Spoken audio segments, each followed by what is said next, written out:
The ramp grinds against the station deck. A hiss of equalizing pressure is your only welcome. You step out into the recycled air of Exile Station. It smells of ozone and 1,000 alien species. None of them smell particularly happy to be here. The lights above flicker with tired uncertainty. Your mission is simple, on paper. Find a ghost signal, a phantom broadcast that spooks the entire station. This place is the last resort for the desperate. It is a floating island of outcasts and refugees. Something has to be truly terrifying to scare this crowd. You adjust the pack on your shoulder. Time to get to work. You feel the low gravity in your bones. A subtle lightness that feels wrong. Everything here feels a little wrong. That's why the agency sent you. The local authorities, such as they are stumped. They think the signal is a mass delusion. You know better. The agency's sensors do not have delusions. The crowds part around you without a glance. Everyone here has mastered the art of ignoring everyone else. It is a survival trait. You pull up your collar. You are just another shadow among shadows. Another soul looking for a place to disappear. Except you are here to make something appear, the source of that signal. You descend into the heart of the station. The upper levels are for docking and official business. The lower levels are where the station truly lives. They call it the undermarket. It is a chaotic labyrinth of stalls and workshops. Wires hang like vines from the ceiling. Steam erupts from unseen vents. The noise is a physical force. It presses in on you from all sides. The chatter of a dozen languages blends together. The clang of a hammer on metal rings out. The sizzle of strange food hits your nose. You were told to meet an informant here. A nervous data broker named Zix. He promised information for a steep price. You find him huddled in a corner. He is a xylopod.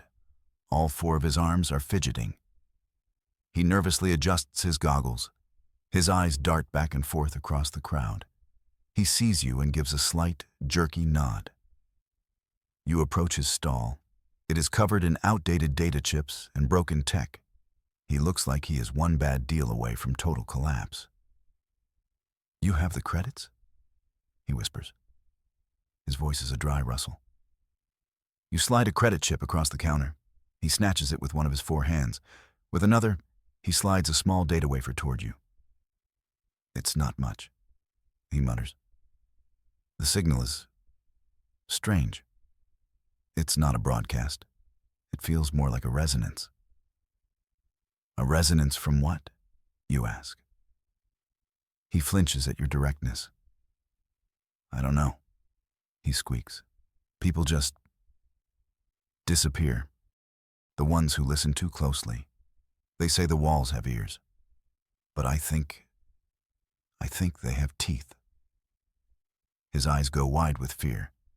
He is not looking at you anymore. He is looking past you. A shadow falls over your table. Before you can turn, 2 large figures move with impossible speed. They are not station security. They are too efficient, too silent. One of them grabs Zix. The small alien lets out a choked cry. His forearms flail uselessly. He is lifted from his feet and dragged into the crowd. The other figure turns toward you. It is just a silhouette against the market lights. It pauses for a second, an unspoken warning. Then it melts into the throng of bodies. You are left standing at the empty stall. The data wafer is still on the counter. Zix is gone. Just like that. The whole exchange took less than 10 seconds. You look around. No one seems to have noticed. Or they are experts at pretending not to notice. Zix was right to be nervous. The walls do have teeth. And you just watch them take a bite. You pocket the data wafer. You are on your own now.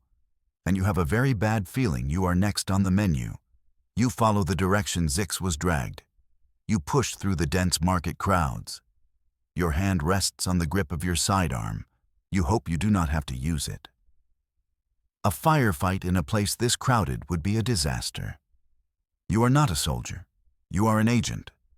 Subtlety is your greatest weapon, usually.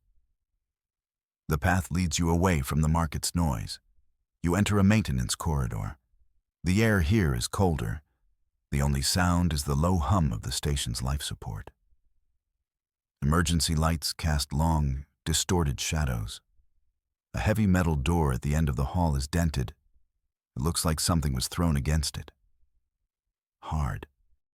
You hear a low growl from the darkness ahead. It is a sound of pure menace. A shape detaches itself from the shadows. It is massive, at least 7 feet tall.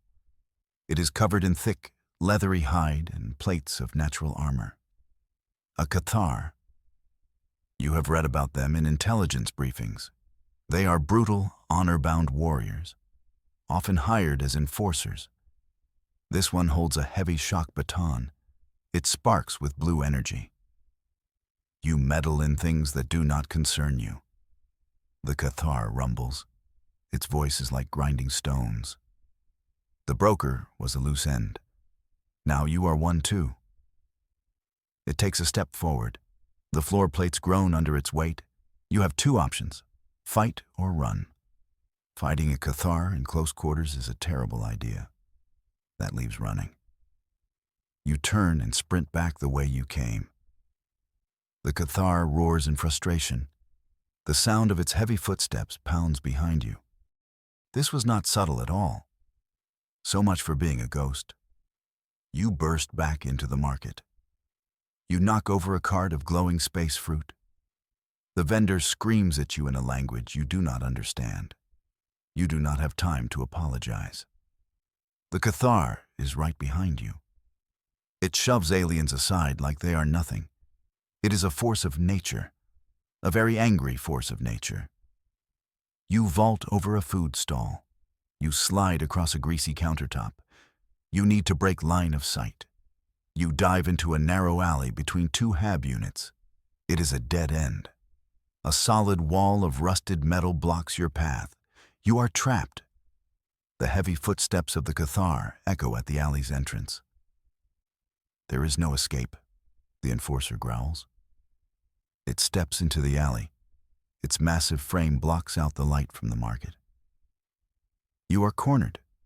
You brace yourself against the wall behind you. Your back presses against the cold metal.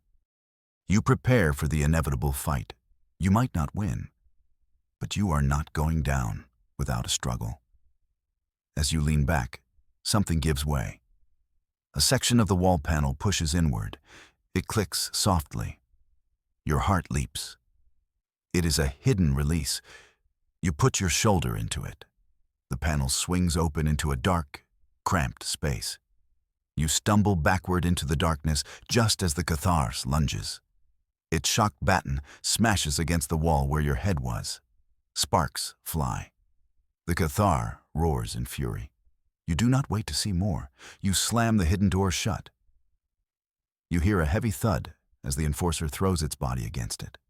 The lock groans but holds. You are safe, for now. You are in a small, dark maintenance shaft. Dust motes dance in the single beam of light from your shoulder lamp. You take a deep breath. Your heart is pounding in your chest. That was too close. Way too close. The Cathar will not give up easily. You have made a powerful enemy. You need to find another way out of these service tunnels. You run your hand along the wall, searching for a control panel. Your fingers brush against something that is not metal. It is small and smooth, tucked away in a recess in the wall. You pull it out. It is a small, flat device made of a matte black material. It is lighter than it looks. In the center is a faded symbol, a circle with a smaller circle inside. You recognize it from your history files. It is an ancient logo for a forgotten space agency. From Earth. This is impossible. Humanity never reached this far. Not with this level of technology. Official history says Earth's early expansion efforts failed. The records are clear. Yet here is a piece of that lost era. It feels warm in your hand, like it has a faint internal power source. There are no buttons, no seams, just a perfectly smooth object. You stare at the relic. It makes no sense. What is a piece of human technology doing here? Hidden inside the walls of a station at the edge of known space. A station built by aliens, for aliens. The Cathar's angry shouts fade into the background. Your mission just got a lot more complicated. This small object might be more important than any ghost signal. You know you need help. There is only one person on this station who might understand. A being old enough to remember forgotten things. An archivist known only as the Elder Ones. They maintain the station's historical records, a library of data chips and ancient scrolls. It is a long shot, but it is the only shot you have. You navigate the service tunnels. You find a ladder that leads up to a quieter level of the station. The archives are located in a forgotten sector. Most residents of Exile Station have little interest in the past. They are too busy trying to survive the present. The entrance is a simple, unassuming door. The air inside is dry and smells of old paper and dust. Shelves stretch up into the gloom. They are filled with data slates and servers. A single figure sits at a large wooden desk. It is the Elder Ones, a being of indeterminate species.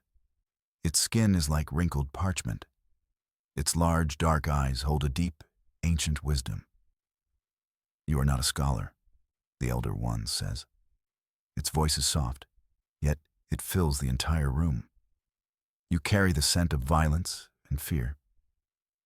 You approach the desk. You place the human relic on the polished wood.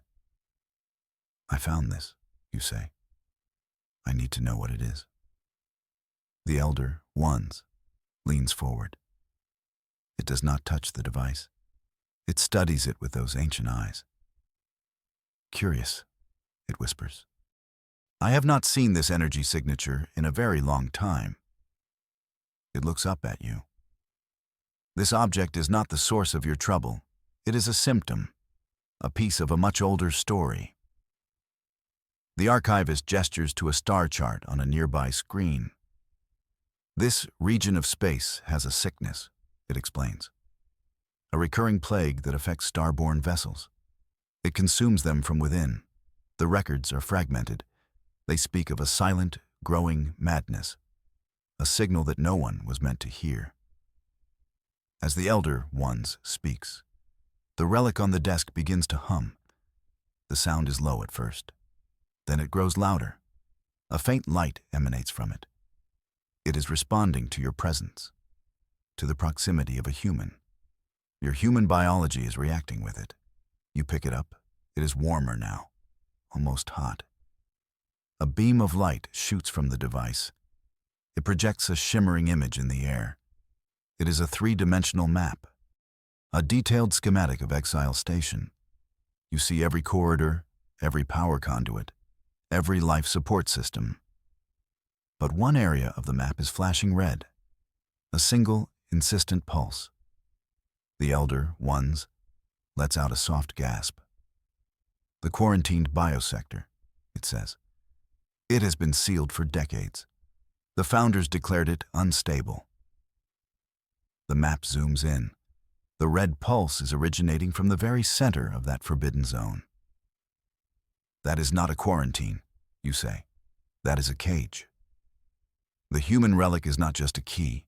It is a compass, pointing you directly to the heart of the problem. You have to get in there. The official entrance is out of the question. It will be guarded, monitored. You study the schematic projected by the relic. You trace the power conduits and ventilation shafts. You find a possible route, a maintenance duct that runs directly into the sealed sector. It is risky. It is probably trapped. But it is your only way in. You thank the elder ones. The ancient archivist simply nods. Be careful, it warns. Some cages are not meant to be opened. You leave the quiet of the archives behind. You head toward the coordinates on your map. The entrance to the duct is hidden behind a loose service panel, just as the schematics showed. So far, so good. You pull yourself into the cramped space. The air is stale. You crawl on your hands and knees through the dark. The only light is from your shoulder lamp.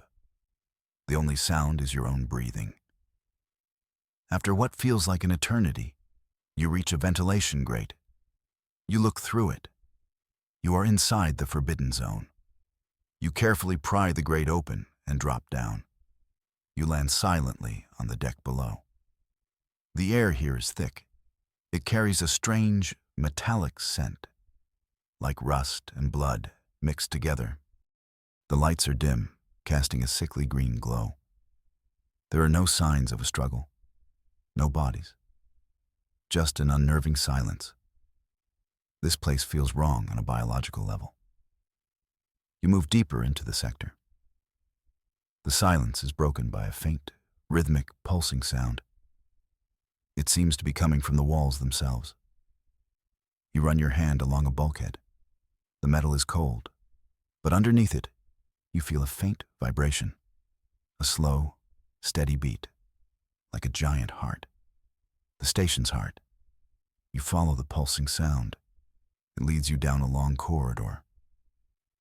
The green emergency lights flicker more erratically here. The metallic scent of decay grows stronger. You are getting closer to the source. The corridor opens into a vast, cavernous chamber. It must have been a cargo bay or an engine room. Now, it is something else entirely. The walls are no longer metal. They are covered in a shimmering, crystalline substance. It pulses with that same sickly green light. It moves. You watch as a tendril of crystal slowly creeps across the floor.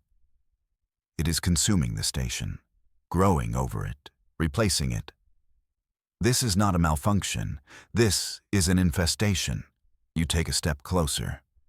The crystal seems to hum with a low energy. It is beautiful in a terrifying way. This is the source of the station's problems. This living, growing plague. The ghost signal is not a broadcast. It is the sound of this thing's growth. The song of its hunger. You have found the monster. Now you have to figure out how to kill it. A heavy footstep clangs on the metal deck behind you. You spin around, your weapon raised. Standing in the doorway is the Cathar Enforcer. Its shock baton is not raised. Its face, usually a mask of aggression, is filled with something else. Awe and horror. It is staring at the crystalline growth by the sacred fires of my homeworld. It breathes. What is this? It seems to have forgotten about you completely. Its own mission is suddenly insignificant. My people have been disappearing, it says, more to itself than to you. Vanishing from their habs without a trace. We thought it was a rival clan. It looks at you. The anger is gone from its eyes, replaced by a grim understanding. This is where they went, it says. It gestures with its baton at the crystal walls. This thing took them. You lower your weapon. He is not your enemy anymore. Not right now. You both have a much bigger problem. We need to get out of here, you say. Warn the station. The Cathar shakes its head. There is no warning them, it growls. They would not believe us. They would call for a committee. They would debate for weeks. By then, this growth will have consumed everything. It is right. The bureaucracy of Exile Station is legendary. Then we have to stop it ourselves, you propose. You and me. The Cathar looks at you, then at the pulsating crystal. It gives a grim, toothy smile. A human and a Cathar against a star-born plague, it says. The bards will sing of our glorious deaths. A truce, born not of friendship, but of desperation. An alliance against the encroaching silence. Your comm unit crackles to life. It is the Elder One's. Its voice is thin, strained. It says, "I saw you on the security feeds," it says. "I had to boost the signal to reach you. The energy readings from that sector are off the charts." There is a pause. Then the archivist's voice returns, heavy with a terrible truth. "I have cross-referenced the energy signature with the oldest records, the station's logs. There is something you must know," the Elder Ones continues. "The founders of this station, the first Exiles, they did not build this place." You and the Cathar exchange a look. "This station was already here," the archivist says, adrift and silent in the void. "They claimed it as their own, a sanctuary." But it was not a sanctuary, you realize aloud. It was a tomb. The Elder Ones confirms your fear. The original crew is gone, wiped from the records.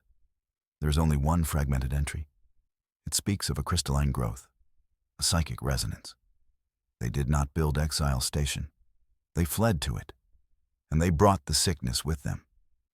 The truth hangs heavy in the air. This station was never a home. It was a prison, a quarantine that failed. The growth was not an invader. It was the original inhabitant. And now, it is waking up. The pulsing in the walls grows stronger. The green light intensifies. It knows you are here. As you and the Cathar move deeper, you notice something strange. The crystalline tendrils on the floor seem to pull away from you. They recoil as you pass. Where you step, the crystal hisses and recedes. The Cathar stops and points. "Look," it grunts. "It fears you." He is right. The growth avoids you. It shrinks from your touch. The Cathar experiments by pushing a piece of scrap metal toward you. A crystal tendril is approaching the metal. But as the metal gets closer to you, the tendril stops. It senses your proximity and withdraws.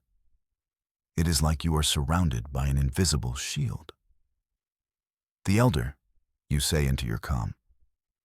"The growth is avoiding me." You can hear the archivist frantically searching through data files. "The records, they are corrupt," it says. But there is a phrase, a recurring data fragment. "Anomalous biosignature, incompatible with hive consciousness. A poison to the form." You stop in your tracks. A poison, your human biology. That is why the relic activated for you? Why it felt warm in your hand? It was designed to react with your specific genetic makeup. You are not just immune to this plague. You are its natural predator, the perfect weapon against it. A ghost from forgotten Earth, here to haunt a star-born monster. The revelation hits you like a physical blow. You have the solution, the key to saving everyone on the station. But it is a terrible one. A plan born of desperation and sacrifice. You look at the Cathar. You speak into your comm, your voice steady. "I have an idea," you say. "But you are not going to like it." You explain your plan. The station has a central processing core, a nexus for all its primary systems, life support, power, communications. If you can get to it, you might be able to interface directly. Not with a computer program, with your own body. You could broadcast your biological signature through the entire station, a wave of life that is poison to the crystal. That will kill you, the Cathar says flatly. The feedback from the station systems would shred your nervous system. The Elder Ones agrees. The energy required would be immense. Your physical form could not handle the strain. They are both right.